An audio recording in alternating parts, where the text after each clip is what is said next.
తెలంగాణ రాష్ట్ర గౌరవ ముఖ్యమంత్రి శ్రీ ఏనుముల రేవంత్ రెడ్డి గారిని మర్యాదపూర్వకంగా కలిసిన మహబూబ్నగర్ జిల్లా కాంగ్రెస్ కమిటీ డీసీసీ అధ్యక్షులు సంజీవ్ ముదిరాజ్ గారు, గౌరవ మంత్రివర్యులు శ్రీ వాకిటి శ్రీహరి ముదిరాజ్ గారు.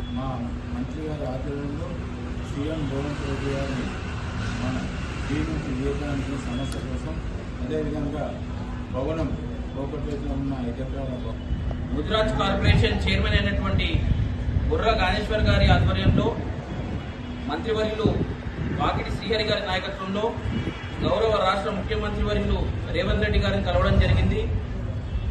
గత దశాబ్దాల నుంచి ముదిరాజ్ ఎదుర్కొంటున్నటువంటి సమస్యల మీద ముఖ్యమైనటువంటి దీర్ఘకాల సమస్య బీసీ-డి నుంచి ఏలో చేర్చడము, అదేవిధంగా కోకాపేటలో ముదిరాజులకు కేటాయించినటువంటి 5 ఎకరాల స్థలము, అందులో నిర్మించబోయే ఆత్మగౌరవ భవనం విషయంలో ముఖ్యమంత్రి గారితో చర్చించడం జరిగింది.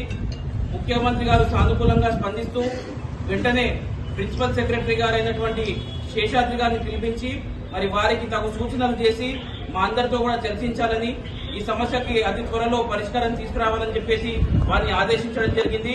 ముఖ్యమంత్రి గారు ఇంత సానుకూలంగా స్పందించడము యావత్ తెలంగాణలో ఉన్న ముదిరాజ్ సోదరులందరికీ కూడా శుభపరిణామం అని తెలియజేస్తూ, అదే కాకుండా అతి త్వరలో అన్ని పార్టీలలో ఉన్నటువంటి ముదిరాజ్ ముఖ్య నాయకులతో అతి త్వరలో సమావేశం కూడా ఉండబోతుంది. ఖచ్చితంగా ముదిరాజులకు అతి త్వరలో మంచి రోజులు రాబోతుందని చెప్పేసి తెలియజేస్తా ఉన్నాం.